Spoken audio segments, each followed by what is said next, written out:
Olá, pessoal. Primeira live do ano aqui, né? Hoje o ano começou com força total aí, com as notícias absurdas e surreais. A gente está aqui para falar de cultura, arte, cultura geek. E para começar, né, primeiro os recadinhos básicos, né? Se inscreve no canal, dá like, compartilha no Facebook, vai lá em curtir, ver primeiro. A gente volta a conversar com a historiadora Lilian Tavares, que mantém também uma página no Instagram muito legal, que é o Colecionismo Maravilha. Os links estão aqui embaixo.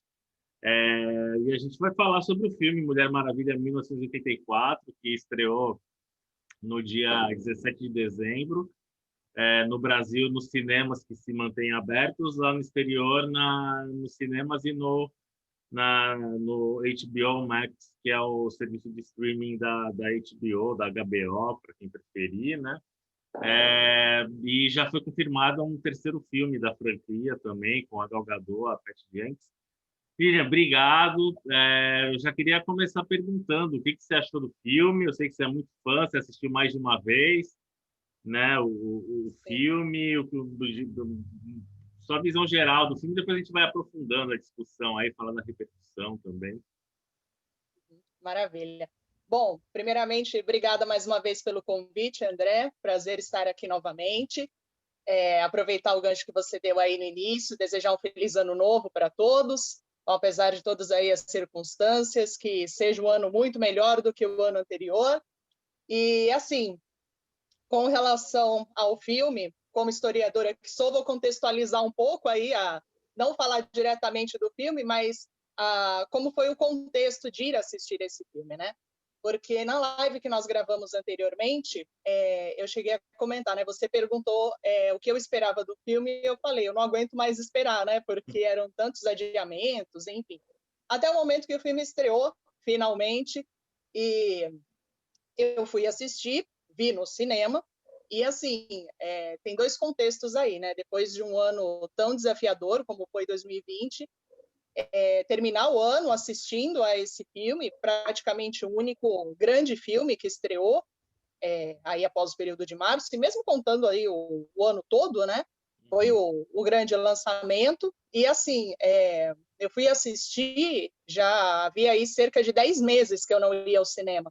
E ir ao cinema para mim era algo basicamente assim da minha rotina, então fazia parte, ir, finais Uhum. de semana, enfim.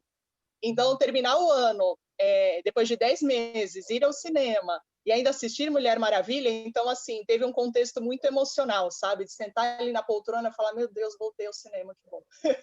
Mesmo ainda sem o contexto que nós queremos, né? Uhum. Os cinemas estão tomando, tem todos os cuidados, né? Estão aí seguindo todos os protocolos, e eu também segui, né? Lógico, e aí, estar no cinema realmente foi delicioso, sabe? Deliciosa essa volta. E aí, tudo bem. Estava lá, assisti ao filme, e assim, até após assistir, eu cheguei a mandar um áudio para você, e eu falei do quanto que eu gostei do filme. Então, para mim, teve todo esse contexto emocional, né? Até aí, se tratando de Mulher Maravilha mais ainda, e eu saí do cinema bastante satisfeita. E aí o que acontece? Eu assisti tudo mais, e depois eu fui ler e assistir vídeos no YouTube de pessoas que fizeram críticas, né, a respeito do filme. E assim, eu vi que foi um longa que dividiu opiniões. Então, assim, muitas pessoas falando que gostaram, muitas não gostaram, e assim, não só de alguns elementos, não gostaram mesmo. E eu pensei, bom, tudo bem, né? E aí tem essa questão da opinião, que aí vai muito do ponto de vista de cada um, vai da bagagem que a pessoa traz, né? Então, assim, às vezes comparativo com outros filmes, enfim. Então, acho que é algo muito pessoal, não tem aí basicamente certo ou errado, né? É muito da visão de cada um. E eu até comentei contigo, né? Quando você fez o convite para realizar essa live, eu falei, eu quero assistir ao filme de novo, né? Então, agora com esse distanciamento, tudo mais, né? Para poder reparar esses assim, detalhes, coisas que de repente podem ter passado despercebido ali no calor da emoção. Tudo bem, assisti ao filme de novo, né? E aí o que acontece? Assistindo ao filme, no caso, na primeira vez que eu assisti, eu me emocionei com algumas cenas, então depois quero falar um pouquinho sobre isso. E na segunda vez que eu assisti não foi diferente. Eu chorei nas mesmas cenas, eu me emocionei da mesma forma. E assim, na segunda vez é curioso, que eu até gostei mais do filme do que da primeira vez, sabe? Uhum. Então, mesmo com alguns detalhes que eu reparei mais, assim, não é um filme perfeito, lógico. Tem questões aí que podem ser discutidas, podem ser melhoradas. Como você falou no início, terá um terceiro filme, então, de repente, ajustar mais algumas coisas. Mas, assim, eu tive uma experiência muito, muito positiva. E eu acho que, assim, um dos aspectos que chamam mais minha atenção e que me cativam no filme é a mensagem que ele traz. Então, assim, é uma mensagem, você pode questionar aspectos técnicos, roteiro, mas a mensagem que ele traz de esperança é tão bonita, cai tão bem, sabe? Ainda mais no como o ano passado foi, né? Então, assim, eu acho muito interessante a questão também da redenção, e aí, indo um pouquinho para o final, né, avançando, mais do personagem do Pedro Pascal, Maxwell Lord. Então, aquela questão das pessoas, né, aí abdicando, né, dos seus desejos em prol do outro, do coletivo. Ok, pode ser uma visão utópica, todos pelo bem, mas, assim, é muito bonito ver isso, né? E eu acho que traz essa mensagem que nós tanto precisamos, né, de esperança e de mudança realmente pode parecer meio batido, mas por um mundo melhor, sabe? Então, mesmo que não seja na totalidade, não são todas as pessoas que vão ser boas e realmente não serão, mas que o bem é maior, sabe? Então, como eu falei, talvez uma visão utópica ou uma coisa talvez um tanto quanto ingênua, mas isso me cativou demais no filme. Isso é a Mulher Maravilha, sabe? Tem questões aí relacionadas à personalidade dela, de repente estar muito, vou usar esse termo na falta de um outro melhor momento, mais delicada, mas ela tem um perfil mais guerreira. Mas eu acho que a Mulher Maravilha é tudo isso, sabe? É essa mensagem de esperança que ela leva. Então, isso foi algo que realmente me cativou bastante no filme. Uhum. Bom, pessoal, eu até esqueci, a gente fez uma live um tempinho atrás, acho que um mês, né, atrás, mais ou menos, contando a história da Mulher Maravilha. A Lilian contou bem detalhadamente, eu estou pondo o link aqui. Eu escrevi um texto também sobre o filme, vou colocar aqui embaixo, mas hoje a gente está aqui para ouvir a Lilian. Eu queria saber de você, primeiro, dar o âmbito geral da trama do filme e a gente vai detalhando. Aí o Pedro Pascal, que é do Mandaloriano, faz um dos vilões, tem Sim, sim, a já Kristen merece o nosso Wiig também. respeito por isso. É, e tá ótimo, a gente vê que o cara é um baita ator porque ele consegue ser bem diferente, né, nos dois Sim, papéis, sim. assim, né? É, o filme se passa em 1984, né? Passaram-se aí Exato. algumas décadas a trama do primeiro, né? Que é na Primeira Guerra Mundial lá. É, e Isso. aí a Mulher Maravilha tem que lidar com algumas situações que é uma pedra que realiza desejos, né? É, Exato. enfim, comenta mais um pouquinho assim da história, o que você esperava, o que te correspondeu. Ah, Uhum. você preferiu esse filme ao primeiro, o primeiro a esse? Como é que foi? Tá. Bom, vou começar pelo fim, né? Com relação ao comparativo aos dois filmes, eu ainda prefiro o primeiro. Eu Uhum. acho que o primeiro ele é mais amarrado, sabe? É curioso porque o Mulher Maravilha 1984 tem 2 horas e meia. E muitas pessoas falaram, nossa, mas não precisava, é cansativo. Eu não senti isso, tá? Mesmo assistindo a segunda vez, não foi uma coisa de, cansativo, 2 horas e meia. É longo. Uhum. Mas ainda comparado com o primeiro filme, eu gosto mais, tá? Então, na verdade são abordagens também diferentes, né? Ambientação diferente. Nós temos inicialmente, né, no primeiro filme é um contexto de guerra, já o 1984 não, e tem uma pegada muito aí de inspiração nos filmes dos anos 80. Então, uma coisa assim, até mais, como eu falei anteriormente, né, mais ingênua. Então, uma coisa mais leve. Não que ele não trate de questões que sejam mais pesadas, por assim dizer, importantes, mas ele tem um contexto aí mais fantasioso, por assim dizer. Mas entre os dois, eu realmente ainda prefiro o primeiro. E a trama que você falou é isso, né? Então, a Mulher Maravilha já está estabelecida no mundo dos homens, E aí surge essa pedra que acontece aí por um contexto inicial do filme, que é encontrada no mercado negro, enfim. E aí se descobre que essa pedra realiza desejos. Só que aí, assim, é uma trama muito simples, né?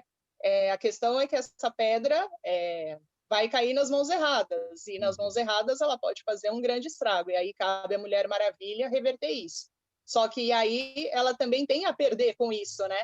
Porque até aí já aproveito para falar, esse nessa live nós vamos falar aí detalhes, então por consequência spoilers, né? Spoilers, Que é o isso. que traz o que traz o Steve Trevor de volta, entre aspas, né? Porque ele é uma ilusão, mas por isso que eu digo, é algo que é perigoso, mas ao mesmo tempo para a Diana, não vou nem falar para a Mulher Maravilha, mas para a Diana é benéfico, porque ela ainda sente essa falta do Steve Trevor, então a possibilidade de tê-lo de volta é algo que para ela é super positivo, né? Que era o que ela mais queria. E aí isso envolve também a Bárbara Minerva, que é interpretada pela Kristen Wiig, que também elas trabalham juntos trabalham juntas no museu, né, melhor dizendo, no Smithsonian, e elas estão ali encarregadas principalmente a Bárbara Minerva de encontrar, tentar entender ali do que se trata, tudo mais, só que tem o interesse aí do Maxwell Lord também, né, que é um cara um empresário, mas que ele tem toda uma fachada, mas é um cara que está passando por vários tipos de problema, né? E a pedra ali é a chance para que ele consiga alcançar tudo que ele deseja. Né? Então, posso falar com relação aos personagens? Pode, fica à Se quiser. vontade, manda. Beleza. Então, assim, a trama vai se passar, vai ter essa ambientação, né? Aí lembrando dos anos 80, até vou fazer um adendo aí, porque o filme começa mostrando ali aquela questão dos anos 80, do shopping, das roupas. Então é muito legal isso, mas eu achei, aí vou colocar um aspecto que isso torna o filme ruim, não. É porque por se tratar de um filme que é ambientado nos anos 80, eu gostaria de ter visto mais dos anos 80 ali. Então, nós vimos muito no início, mas depois, por exemplo, com relação a músicas, eu achei que teriam mais referências, né? Então, isso não acontece, pelo menos não de uma forma satisfatória para mim, né? Mas é um detalhe, ok. Temos outras coisas aí que também acabam sendo mais relevantes. E eu acho assim interessante, no caso, a Diana tem essa, até vou já emendar isso da relação com o Steve Trevor, né? Porque eu acho que a questão foi trazer o Chris Pine de volta, porque ele e a Gal Gadot tiveram uma química excelente no primeiro filme, então é natural que quisessem dar um jeito de trazê-lo de volta. E aí usam esse contexto dessa pedra que realiza desejos, que, segundo pesquisas que eu fiz, elas fazem referência ao cristal do caos, que também é um cristal que realiza desejos, que apareceu pela primeira vez na revista, se eu não me engano, é Superman e Batman, ou vice-versa, de 2013, é a revista número 3, se eu não me engano. E aí faz essa menção a esse cristal do caos. Então, provavelmente ali tenha sido essa referência, porque do que eu tenha lido, não vi nenhuma referência nas histórias da Mulher Maravilha. Mas, de repente, eles pegaram o elemento daqui e dali e encaixaram e passou a fazer parte ali dessa trama principal do filme. E aí, tudo bem, o Steve Trevor volta, como eu falei, é uma ilusão, porque, na verdade, ele está no corpo de um outro homem, só que a Diana vê o Steve Trevor, né? E eu entendo, e aí falando que é um ponto, porque eu acho que, assim, no filme, para mim, tem alguns aspectos que eles são duais. Então, ao mesmo tempo que ele é positivo, ele é negativo, sabe? E a volta do Steve Trevor, eu acho que entra muito nesse mérito, porque eu acho que é positivo justamente por trazer o Chris Pine de volta, então tem toda aquela relação, a química entre ele e a Gal Gadot, e ele é um aspecto, assim, é uma figura importante na história dela, né? Então, e toda aquela questão que no primeiro filme, ele que precisou ensinar as coisas para ela do mundo dos homens tal, e agora eles estão no mundo dos homens, só que décadas depois. Então, aquela questão das roupas, do que ele não entende muito bem. Então, isso é legal. E só acho, assim, que há alguns aspectos aí negativos de alguns excessos. Por exemplo, tem um momento em que ela fala, eu até fiz algumas anotações aqui que eu não queria esquecer de falar para vocês. Uhum. E aí fala, por exemplo, tem algumas frases muito emblemáticas, que ela fala, eu nunca vou mais amar ninguém como eu amei você, sabe? Aquela coisa assim, tipo, até eu, como se dissesse assim, um pouquinho mais adolescente, né? Eu acho que a ideia dá um pouco de peso para aquela separação deles em definitivo. Outra coisa, né, que eu até anotei aqui, você é a única felicidade que eu já tive, eu desejei. Então, eu acho que acaba centrando como se toda a motivação dela estivesse nele, e não, sabe? Então, eu acho que às vezes ocorrem alguns excessos, né? Que são coisas, é um absurdo? Não, mas às vezes acho que fica demais, sabe? E entendo, como eu falei, desse contexto do Steve Trevor voltar, entre aspas, né? Mas, assim, até eu estava refletindo sobre. Porque na primeira aparição dela, em Batman vs Superman, não há citação a Steve Trevor, mas, assim, quando o Superman morre, a Lois Lane está lá lamentando a morte dele, e a Mulher Maravilha olha para o céu, assim como se dissesse, né, eu também já perdi o meu amor, né, um amor. Aí, em Liga da Justiça, na verdade, Mulher Maravilha vem primeiro, e aí tem todo aquele arco com o Steve Trevor, que ocorre na Primeira Guerra. Então, faz todo sentido ele estar ali, ok. Liga da Justiça, que já não passa nesse mesmo período, já é bem depois, já em tempos mais recentes, ela ainda está nessa questão do Steve Trevor, isso é muito citado, que ela ainda não lida bem com isso. Então, ok. Aí voltamos para 1984. E ainda está nessa questão, sabe? A gente entende aqui, né? O Steve Trevor é um homem acima da média, né? Assim, entendeu? Só que não dá para ficar só nisso. Então, eu acho que eu entendi, como eu falei, por um lado, mas eu acho que agora o arco do Steve Trevor se encerra, sabe? Porque já tem muito essa questão, e como eu falei, né, o primeiro filme se passa na Primeira Guerra.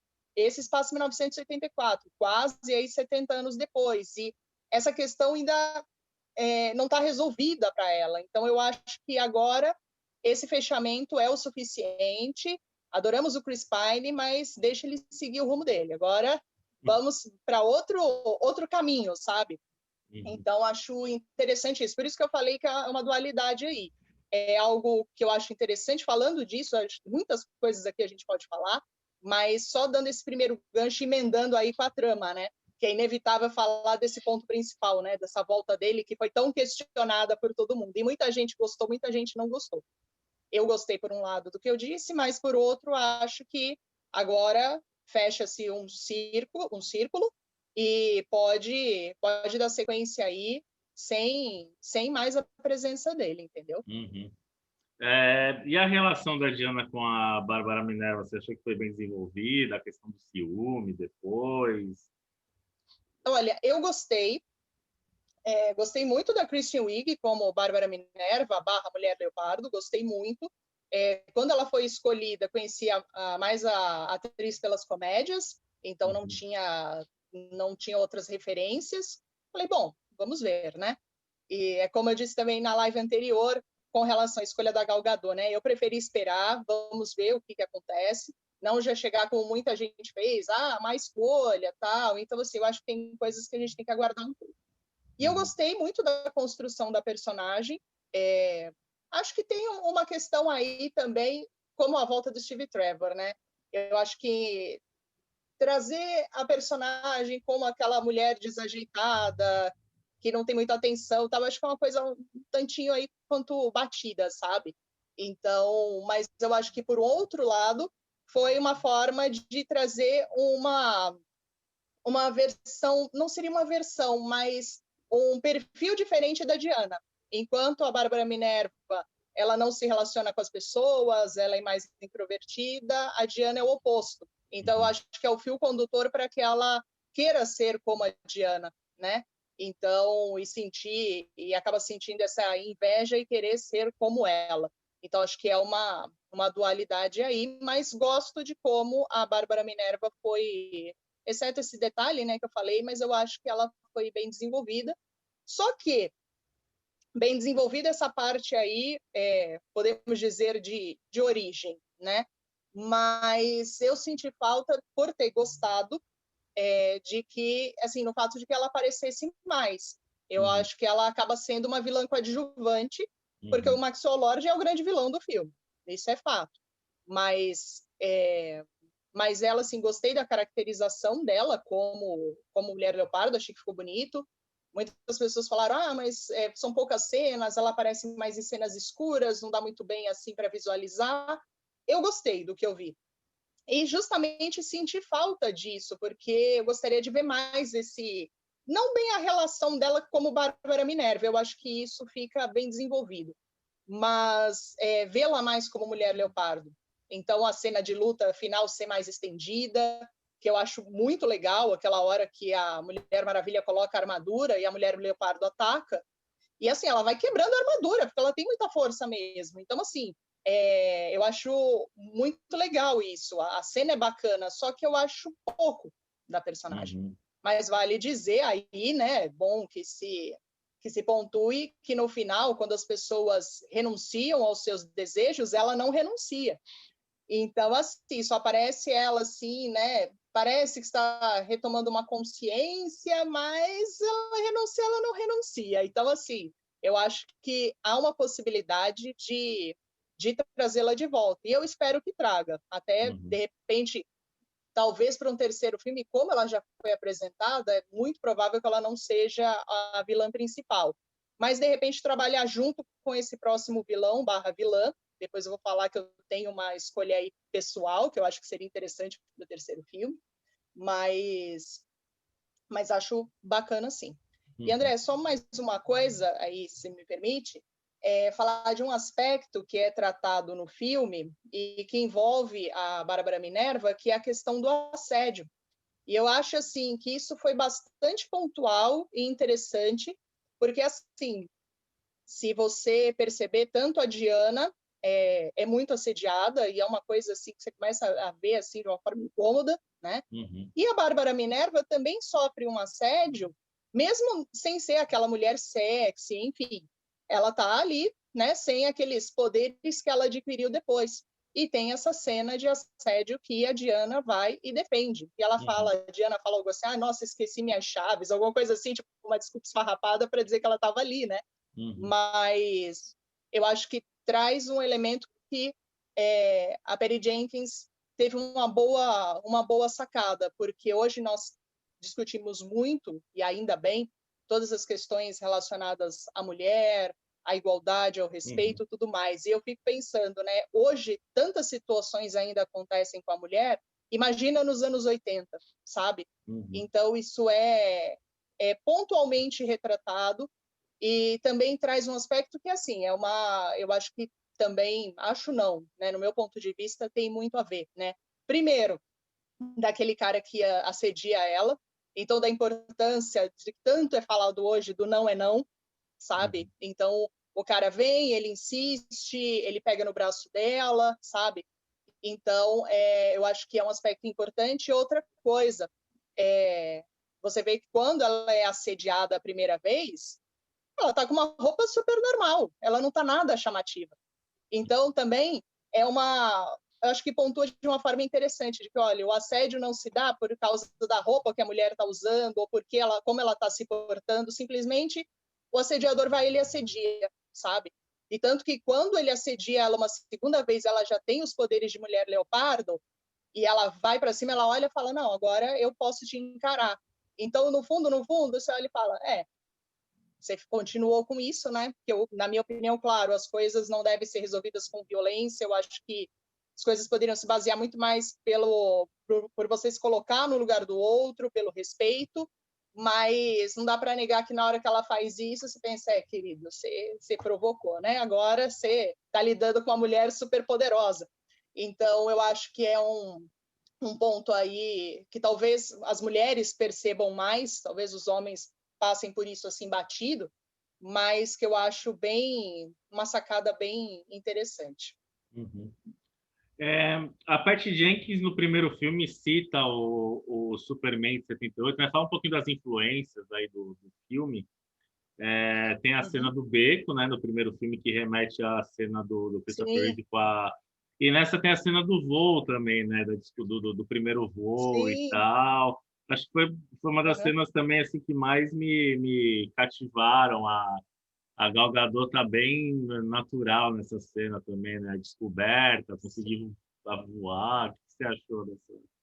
E o que você acha Eu dessa gostei. relação da Patty Jenkins também citar sempre o Superman do Christopher Reeve, assim, né? Ela declarou agora recentemente que quer dirigir um filme de Superman também. O que você pensaria Sim. dessa possibilidade também?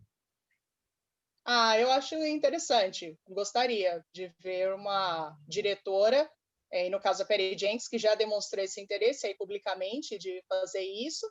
E são as referências que ela traz e faz sentido com a ambientação do filme, sabe? Com o que o filme quer mostrar, como ele é construído. É como eu falei e repito, é uma ideia assim, como eu falei, pode agradar algumas pessoas ou não, mas é uma forma, sabe, mais ingênua, mais sutil.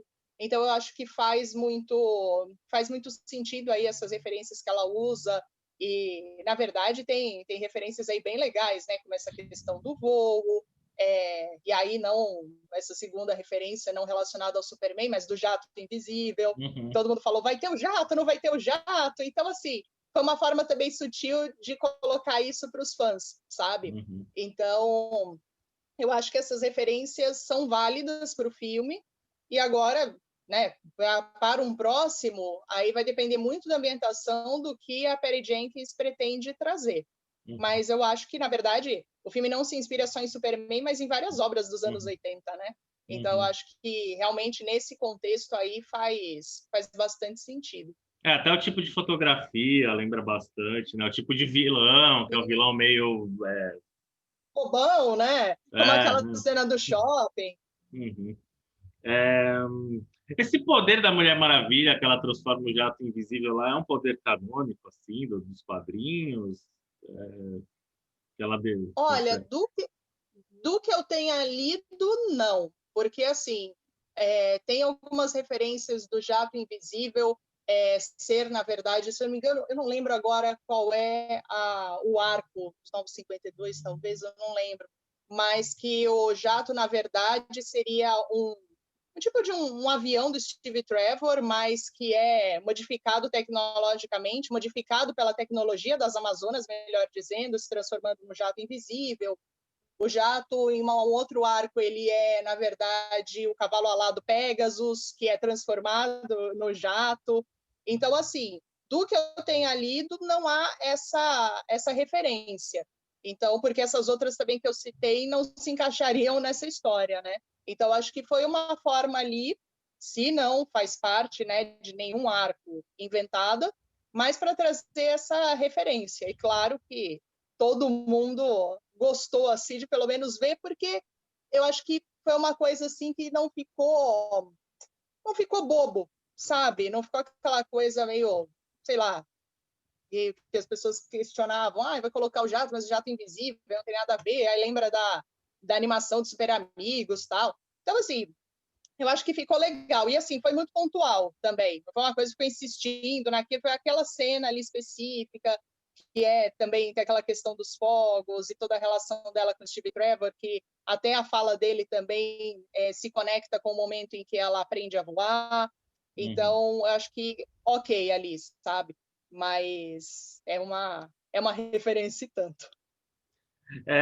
Falando um pouquinho da repercussão, assim, né? O filme, as primeiras críticas eram positivas, depois perdeu bastante nota no Rotten Tomatoes, né? Que é o site Sim, agregador de críticas, no IMDb e tal. E a reação do fandom também, porque assim, os fóruns que eu frequento e tal, parece que tem um prazer meio mórbido de uma galera em querer criticar, que sim. nem que criticaram Aves de Rapina, os filmes que são É, estrelados por mulheres, né?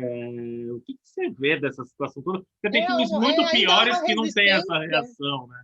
Tem filmes muito piores É estrelados por homens que não têm esse tipo de reação meio que vingativa, verdade. rancorosa, assim. O que você pensa? Realmente. com relação a isso, as primeiras críticas que saíram, eu acho que até nós comentamos sobre isso na outra live que nós fizemos, foram críticas positivas, tudo mais. Então, o hype só cresceu, né? E é o que eu falei. Aqui eu estou colocando o meu ponto de vista, então, de aspectos, como eu falei, tem alguns que eu gostei, tem outros que eu 50% gostei, 50% não, sabe? Mas não há nada que tenha, isso me desagradou absolutamente, sabe? Então, acho que aí é como eu falei, é muito a visão de cada um. Mas eu acho que ainda há essa resistência, infelizmente, é uma resistência que não se estrutura em nada, sabe? Então, assim, eu até vi recentemente uma notícia, até compartilhada por uma amiga minha, que ela mandou para que eu visse, né? Mulher Maravilha fracassa nas bilheterias. Gente, como vai chamar de fracasso o filme que Não está sei. estreando em plena pandemia, né? Então, assim, teve uma arrecadação boa, assim, porque não dá para esperar que vá fazer grandes números. Tem muitos cinemas ao redor do mundo que ainda estão fechados. E Uhum, muitas pessoas que ainda se sentem inseguras para ir ao cinema, né? uhum, Eu também não me sinto super segura, mas, lógico, fui um local que está tomando todos os cuidados, eu tomei todos os meus cuidados, então, assim, mas tem pessoas que realmente, com tudo isso, ainda não se sentem seguras e está tudo bem, sabe? uhum. Mas ainda há essa questão da nota, em alguns veículos, né, que tem uma nota tão baixa, até menor que Esquadrão Suicida, Liga da Justiça, que são filmes aí questionáveis também, né? Então, São bem mas eu acho piores, que, né? Eu acho que Liga da Justiça, a versão que foi pro cinema, é muito ruim. É bem pois inferior a eu quando Mulher eu Maravilha de falo 64. Esquadrão sim, Suicida é um Frankenstein, né? Muito. Enfim. pois e quando eu falo assim questionáveis também, porque as pessoas muitas estão questionando Mulher Maravilha, né? Mas que na Uhum, minha opinião é muito melhor que esses filmes. Mas eu acho que não entra nesse mérito do que é bom ou ruim, mas olha, que, sabe, parece que bom que não deu certo por algumas pessoas que às vezes são aquelas que não aceitam a troca do gênero de um personagem ou da etnia, enfim.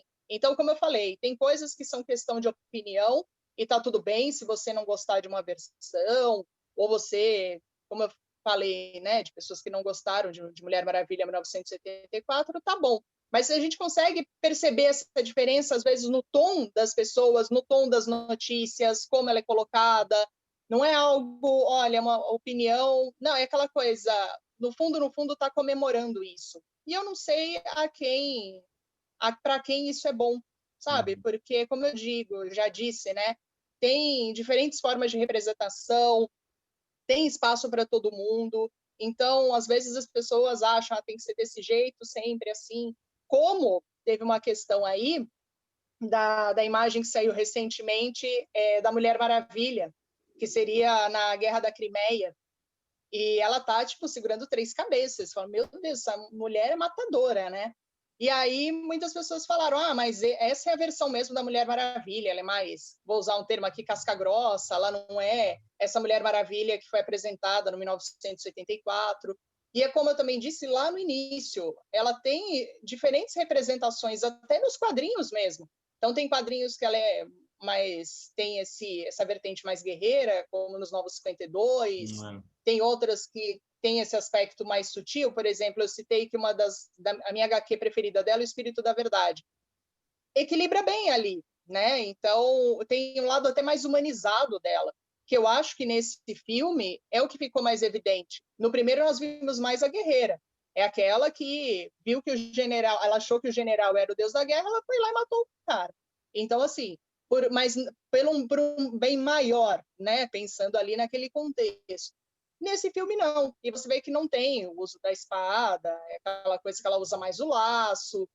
E eu acho que é um outro tipo de ponto de vista da personagem, acho que tratou mais esse lado humano dela. Não que ela não tivesse antes, ao contrário. Mas acho que isso fica mais evidente, sabe? E eu acho que não é um problema. Eu até falei para você, né? Quando você mandou a imagem para mim, eu falei, poxa, é estranhamente interessante, porque eu não consigo repelir aquilo, não. Quando eu olho, é ruim, não. Mas não, acho que não seria só ser essa versão, sabe? Essa Mulher Maravilha segurando cabeças. Tipo, isso não faz sentido para mim. Uhum. Mas mas que seja trabalhado dessa maneira. Era a Então, visão tem do o Zack lado mais Snyder, né? O Zack Snyder tem essa visão meio sanguinolenta e tal, é, né? entendeu? Então, assim, há quem goste e quem não goste, mas Uhum, não é uma coisa que para mim, tipo, não, ai, não gosto, o que é isso? Interessante. Não sei como isso se daria também se ser uhum. só nessa pegada, entendeu? Essa Mulher Maravilha aí arrebentando tudo. No Não sei. Flashpoint, na Até, animação, ela decepa a cabeça da Mera, né? Da esposa do... gente, pois é. É Então, uma cena para você ver, forte, é bem forte. tem exemplos nesse sentido, né? Uhum, Mas eu acho, só emendando aí uma questão da, dessa Mulher Maravilha que nós vimos, podemos dizer, nesse filme agora mais humana, eu acho que se relaciona muito com a proposta do Marston lá quando a Mulher Maravilha foi criada, porque ele queria uma personagem que vencesse as batalhas não só pela força física, mas pela inteligência emocional. Então, eu acho que tem muito essa questão, assim, e eu acho isso uma das coisas que eu mais admiro na personagem, em algumas versões, né? É justamente isso. E no próprio filme mostra, quando ela está lutando com a Bárbara Minerva, ela fala antes, né, de ter um desfecho, Bárbara, desiste disso, sabe? Ela acredita que as pessoas elas têm o bem dentro delas e que às vezes estão envoltas sob o véu de um trauma, de uma raiva, de inveja, enfim, mas ela acredita nesse bem intrínseco, sabe? E eu acho isso muito, muito bonito. É uma das coisas que eu mais admiro na personagem. Então, eu acho que isso também é muito interessante e ela age assim, tanto tem uma cena, agora eu não lembro exatamente o momento que ela se passa, mas que o Steve Trevor vai atacar alguém e ela fala, não, ele está sob o poder, não é o poder da pedra, eu não lembro exatamente o que é, mas tipo, não ataca, sabe? Então, esse lado humano é bem interessante também. Falar em uhum, lado humano, depois, se você quiser também falar um pouquinho, porque nós falamos da Bárbara Minerva e não do Maxwell Lord, né? uhum. É, pode falar já, fica à vontade. Pode emendar o Tá. Maxwell Lord, que eu achei um vilão Sim, bem de estilão dos anos 80, bem caricato, bem divertido, assim, né? sim, sim. Extravagante. Acho que ele se divertiu no Exato. papel, né, o Pedro Pascal. É. Como eu falei, Pedro Pascal tem o nosso respeito, que ele é o Mandaloriano. É. Mas, assim, eu achei interessante porque, na primeira vez que eu assisti ao filme, eu achei muito caricato. Foi uma coisa que eu olhei e falei, tá forçado isso aqui, assim. Talvez fosse a ideia da Perry Jenkins justamente trazer esse vilão mais anos 80, mais caricato mesmo. Tudo bem. Mas na segunda vez que eu assisti, fez mais sentido para mim, sabe? Então, aquela questão do poder pelo poder, mas aí entra o que eu falei da questão, às vezes a pessoa agir e ter uma casca e querer mostrar algo que ela não é porque ela tem um trauma ou porque tem algo que ela não consegue lidar, que é o caso do Maxwell Lord, né? Ele é um personagem dentro de outro personagem, porque Hum, ele quer mostrar que ele tem poder, que, né, ele é uma pessoa influente, sendo que no final das contas ele não é isso, e ele tem a preocupação que ele quer que o filho dele se orgulhe dele, né? E o menino acaba sendo esse fio condutor também para que ele volte à sanidade, por assim dizer, né? Então, achei interessante aí o vilão. Aí ele acaba aparecendo, como eu disse, mais do que a Bárbara Minerva. Gostaria que ela tivesse mais protagonismo, mas ele acaba sendo, dos vilões mesmo, o protagonista. E até a questão que mostra no final, né, que o que ele fazia, claro, isso não justifica o cara querer o poder a todo custo, mas os traumas que ele tinha, os traumas de infância, até acho pesada essa parte, assim, que mostra o pai dele agredindo a mãe, é uma coisa assim, falei, nossa, e aquilo faz parte do passado dele, e que ele depois cai em si, vem a questão da redenção, né? Que pode parecer batido, o vilão depois ele entende, se torna humano, mas eu acho legal assim esse desfecho. uhum. E o que esperar do próximo filme, assim, de vilão? A Dona Troy não vai aparecer nesse universo, ela tá nos Titãs, né? Outra, Uhum. na série dos Titãs e tal. O que que a gente pode aguardar? O que que você gostaria de ver no terceiro filme? Olha, o que eu gostaria de ver, eu não vou falar nesse primeiro momento, mas eu vou mostrar. Eu queria ver Uhum. essa personagem aqui, que é a Uhum. Cersei, tá? Que é uma vilã, eu falar uma palavra agora, ela é uma vilã importante, assim, nessa mitologia da Mulher Maravilha, como a Mulher Leopardo, e ela também é inspirada em uma personagem mitológica de mesmo nome. Então, assim, eu acho que seria muito interessante trazer a Cersei, de preferência interpretada pela Eva Green, que é o que muita gente já fala e eu tô nessa, tá? Então, acho que seria incrível trazer essa personagem. Agora, teria que ver como isso ia se encaixar, porque ir para o passado de novo, talvez trazer mais para o presente, uma versão da Cersei mais atual, mas até gostaria de ver a Cersei e ver a Mulher Leopardo também novamente. Eu acho que seria legal trazer a. É que aí como que isso vai se encaixar, né? De trazer a Bárbara Minerva de volta, que eu gostaria muito de ver mais da personagem, ver Uhum. mais da Kristen Wiig nesse universo. Mas eu acho que voltar para essa questão, tratar a questão mitológica, de repente envolvida em questões atuais, eu acho que dá um caldo legal aí, viu? E Uhum. trazer a Cersei, eu acho que tá maduro o suficiente para trazer essa personagem. Eu acho que seria bem interessante. O Uhum. importante é aquilo, né? Teremos um terceiro filme, então pode ter aí o pessoal que falou mal, que não gosta, mas vai ter sim. Então, que não é só pelo não gostar, como eu disse, tudo bem não gostar, mas é aquela coisa de não querer que dê certo, né? Então, acho que isso precisa ir caindo por terra, e eu espero muito que venha um filme aí, de repente, o primeiro foi no passado, na guerra, o segundo já mais atual, ali anos 80, e agora vir para um contexto atual aliado à mitologia. Eu acho Uhum. que, como eu falei, dá um caldo legal aí. Também não dá para gente avaliar o filme pela bilheteria, não só pela pandemia, porque o filme estreou em streaming lá no exterior, né? E no streaming ele foi Olha, super bem acessado no HBO, né? Então acho que a Warner foi. mensurou essa questão e achou que vale a pena você fazer mais um Então, filme. a única questão, a minha ressalva que eu tenho do HBO Max é porque ele não estreou. Agora eu não sei se ele está só nos Estados Unidos ou ele está em outros países, mas, por exemplo, no Brasil nós não temos, que Não temos, né? é um grande consumidor de filmes da DC. Então, assim, acabou sendo incentivo também à pirataria, né? Porque Uhum. muitas pessoas moram em lugares que os cinemas estão fechados, querem ver o filme, entendeu? Então, assim, eu só acho que faltou um pouco uma estratégia aí da Warner de pensar. Eles têm consciência de que isso ia acontecer, porque isso aconteceu, a gente sabe Uhum. disso. Mas de disponibilizar o HBO Max para o mundo, ou pelo menos para boa parte, e aí vou puxar a sardinha para o nosso país, como eu falei, que é um grande consumidor de filmes Com da DC, certeza.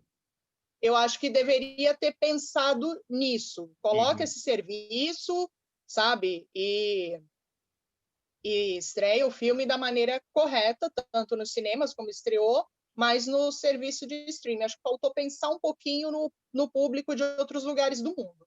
A Disney nesse ponto foi bem mais ligeira, né? Já chegou aqui, já, enfim. É, sim, sim. Demorou para chegar aqui, demorou um ano, né, desde o Uhum. lançamento, mas tá tudo aí agora, enfim, né? Mas É. espero, e nós temos essa notícia também de que todos os grandes filmes da Warner vão estrear no HBO Max também, que está causando muita polêmica. A segunda temporada de Então, Batwoman também vai pro. Mudou a atriz até, né? Vai pro sim, sim, HBO. gostei. Olha, gostei. Não, Uhum. não vi a série, não estreou ainda, mas achei legal. Do que eu vejo da atriz, eu acho isso muito legal também. Quando você vê que o ator ele tá ali disposto, ele Uhum. abraçou o papel, Abraça sabe? a Porque tem causa, uns né? porque às vezes tem uns que acho que tratam mais como mais um papel. Tem Uhum. outros, por exemplo, a própria Gal Gadot. É como se ela tivesse abraçado e ela é a Mulher Maravilha. Uhum. E tantos outros que nós vemos na Marvel, na DC, que você vê que tem aquela coisa mesmo de identificação com o personagem. O ator está feliz de estar interpretando aquele personagem, né? Uhum. Então a gente acaba percebendo isso. E vamos ver aí esse ano. E aí tem pano para manga de muita coisa, né? Porque tudo que ficou travado no ano passado, esse ano abre a porteira, né? Uhum. Esperando que com um contexto melhor, lógico, né? Mas nós que gostamos de filmes de super-heróis, tivemos esse gostinho com Mulher Maravilha, queira Uhum. você tenha gostado ou não, assim, né? Você, as pessoas em geral, mas vamos ter muitas coisas boas aí. Eu tô, como eu já falei, eu crio expectativa para tudo, então eu tô animada com o que vem por aí. Antes da gente encerrar, eu só queria saber, né? A gente tá falando com spoilers aqui, tá, gente? Então, ó, spoiler alert de novo. A cena pós-crédito, a Linda Carter, o que você Por achou? Qual foi a sua favor, reação? nossa, quando eu vi isso, eu falei, meu Deus do céu, porque foi uma outra coisa que eu comentei. Quem não assistiu a live anterior que nós fizemos, convido, foi muito legal. E E eu falo sobre isso, né? Que eu gostaria de ver a Linda Carter em algum dos filmes. E aí, quando eu vejo assim, aí aquela cena pós-créditos, e assim, quando eu fui assistir a sessão, tinha, no caso, era um total de 4 pessoas contando comigo, né? Então, Uhum. assim, tava super vazio. E aí, tudo bem. Aí tinham 2 pessoas que foram embora, tá? Eu falei, vou ficar para ver, né? Aí, não deu para não segurar o gritinho, sabe? Porque quando eu olhei, eu falei, meu Deus, a Linda Carter, meu Deus do céu, que referência. Que era, até isso, nós falamos da referência, das referências do jato, enfim. Até lembrei de uma coisa também, depois vou falar do torneio, né, das Amazonas. Mas quando apareceu, e até seria legal ver assim ela e a Gal Gadot em cena, né, juntas, isso seria legal demais. Mas aquela Uhum. referência, quando ela vira assim com aquela capa azul maravilhosa, falando, meu Deus do céu, era isso que eu queria ver, sabe? Então, fecha o filme com chave de ouro. Eu fiquei Uhum. assim, depois eu já tinha gostado, né, tudo mais. Quando você vê aquela cena, meu Deus, eu quero ver mais essa mulher no filme, sabe? Ela é incrível, ela é a precursora de tudo isso, sabe?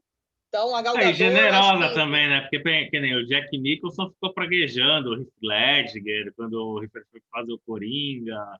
Você tem uns uhum, atores que não não adiantou gostam, nada, né? né? Não gostam quando o personagem que ele fez sucesso passa para outro ator. No caso, a Linda Carter, ela deu a bênção e deu entrevista junto, do lado da Gal Gadot, né? Ela deu a bênção para Adriane Palicki. Então, É, assim, ela é uma mulher boa, tá? Vamos lá. generosa, Vamos, né? né? Ela é generosa, convenhamos.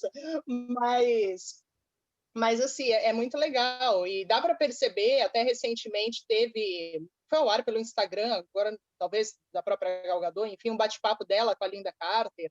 Então você vê como elas parecem que são gratas uma à outra, sabe?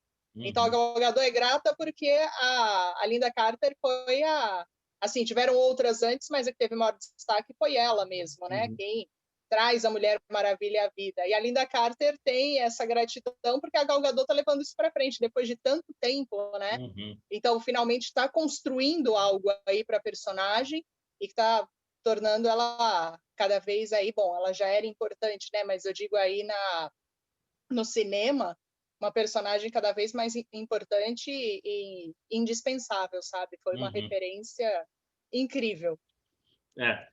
Lilian, para a gente terminar aqui, saiu uma imagem da animação da Sociedade da Justiça com a Mulher Maravilha, né? E lá fora parece que Uhum. já saiu a HQ com a Mulher Maravilha Yara brasileira. Flor. O que você está esperando dessa animação, dessa HQ? A HQ pode ser que demore para chegar no Brasil, né? A gente está até conversando. Deve demorar, porque normalmente demora assim para ser lançado aqui. Até comentei contigo. Espero que por se tratar da Mulher Maravilha brasileira eles É, deem uma atenção para o país, né? País de origem. Mas só antes de responder tua pergunta, André, se me permite, é só falar da questão do torneio das Amazonas que eu tá, falei que do ia comentar, começo. né? Uhum, Do começo do filme, que é uhum, outra referência muito legal, né? Que eles mudam um pouco, porque o torneio ele acontece para que seja escolhido a Amazona que vai levar o Steve Trevor de volta para o mundo dos homens. uhum. Nesse filme, não, é mais para mostrar ali já a Diana com aquela gana, né? Com aquela O vontade ímpeto, né? Uma de coisa. mostrar para que ela veio, né? E, e ok, até pensando, né? Talvez fosse uma cena que se encaixasse mais no primeiro filme, porque trata muito esse mundo das Amazonas. mas talvez tenha sido ali uma decisão criativa, porque o desfecho dela, e trouxe a Robin Wright e a Connie Nielsen de volta um pouco, então a gente perdoa, pode trazer, não tem problema não, a gente quer.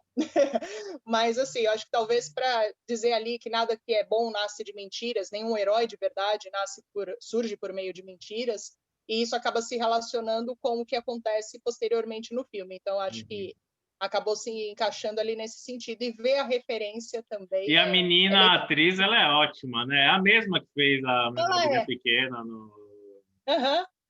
Ela é uma graça, ela é uma graça. É. E então, acho bem, bem bacana aí essa construção e mais uma referência que a gente gosta, né? A gente gosta de referência, quer comentar depois, enfim. E sobre o que você falou da animação, a primeira imagem gostei do que eu vi, achei promissor, mas acho que não tem, pelo menos que eu tenha visto muitas informações, só é a primeira imagem, mas não foi falado muito a respeito. Então, vamos ver, né? A gente já espera que seja mais uma animação legal, porque a DC tem um histórico bacana de animações. Então, acho que a gente já pode... Às vezes a pessoa pode ficar até com o pé atrás com os filmes, mas com as animações pode confiar mais, porque tem aí uma premissa legal. Até reforço aqui, porque eu indiquei na outra live as animações da Mulher Maravilha, que tem uma que foi lançada, agora eu não lembro, início dos anos 2000, um pouquinho mais para frente, eu não lembro, mas tem uma animação dela, e tem uma outra que foi lançada mais recentemente, que é Linhagem de Sangue, que também é muito boa. Então, ficam aí também as recomendações. E com relação à HQ da Yara Flor, eu não li ainda. Ela já está disponível, ela pode ser comprada no Brasil por meios virtuais, mas a versão em inglês, tá? Na verdade, o que está sendo lançado do Future State não, assim, começou agora, né? Então, por exemplo, já tem a HQ também Future State da Arlequina. Então, pode ser adquirido em inglês. Então, quem tiver o conhecimento da língua, enfim, pode comprar. Mas vamos ver também a questão aí de como vai referenciar, se não vai ser algo muito estereotipado, porque não é escrito por uma pessoa que tenha conhecimento de causa, né? Por mais que, com certeza, ela fez uma pesquisa sobre, que não vai escrever por escrever, né? Mas eu espero algo positivo, até por ser a Mulher Maravilha brasileira, né? Então, você espera referências legais, mas que sejam realmente... Isso tem que tomar muito cuidado, bem referenciadas, para não ficar realmente algo estereotipado que de bacana pode se tornar algo negativo. Mas, como eu falei, expectativa boa com certeza. Vamos aguardar, né? Porque foi lançada a primeira, até eu vou fazer a leitura dela, mas dar uma sequência aí pode ser tema aí para próximas conversas também. Para a série de televisão, eles estão estudando fazer até como equipe filmar no Brasil, como equipe brasileira, né? A Warner Por está favor, pensando em acho justo. expandir, né? Seria bem bacana. Sim, nada mais justo, porque às vezes também acontece isso, né? O filme é ambientado, então, ele é ambientado num determinado país, mas ele é filmado em outro. Então, nós queremos, por favor, aqui, né? Então, acho que nada mais justo do que ter essa referência verdadeira, não algo construído em um estúdio ou ambientado em outro lugar. Eu acho que o país tem muito a oferecer também nesse sentido, é muito rico aí nessa questão, e tanto da mitologia mesmo. Eu acho que se fizer bem feito, pena que não tem ninguém, assim, uma pessoa com conhecimento de causa envolvida, né, nas histórias. Mas é o que eu falei, o que nós torcemos é que seja algo bem representativo da forma correta. Lilian, obrigado mais uma vez para a segunda participação aqui no Histórias do Cinema. Obrigada a você. Espero que a gente em breve possa voltar aí com mais novidades também, né? Assuntos temos, e ampliar né? até além da Mulher Maravilha aí, tem muita coisa para se falar, né? De universo geek, enfim. Sim, obrigado, muita coisa faz legal. o merchan aí, divulga o que você quiser e, enfim, mais uma vez, obrigado pela parceria. Obrigada mais uma vez, e com certeza, assuntos aí no universo geek, até no próprio universo da Mulher Maravilha não faltam, tem muita coisa aí que a gente pode conversar, e convido as pessoas para me seguir lá no Instagram, Colecionismo Maravilha, Então, lá eu posto notícias, fotos da minha coleção pessoal. Então, muita coisa bacana assim que eu procuro sempre colocar relacionado ao universo da Mulher Maravilha. Então, aguardo vocês me seguirem. Qualquer dúvida também pode chamar, enfim. E vamos continuar aí aguardando com boas expectativas aí para esse universo da Mulher Maravilha que só tende a crescer. Uhum. Legal, pessoal. Essa foi a Lilian Tavares, historiadora, colecionadora. Eu vou deixar o link também aqui da venda do meu livro, Batman, série animada, Uma Revolução dos Heróis na TV, tá, gente? Que eu sempre esqueço de falar. Vai ter que fazer um merchan também. E obrigado quem Lógico. acompanhou a gente. Obrigadão, Lilian. Tchau, tchau. Valeu. Tamo junto. Obrigada. Tchau, tchau, pessoal. Valeu.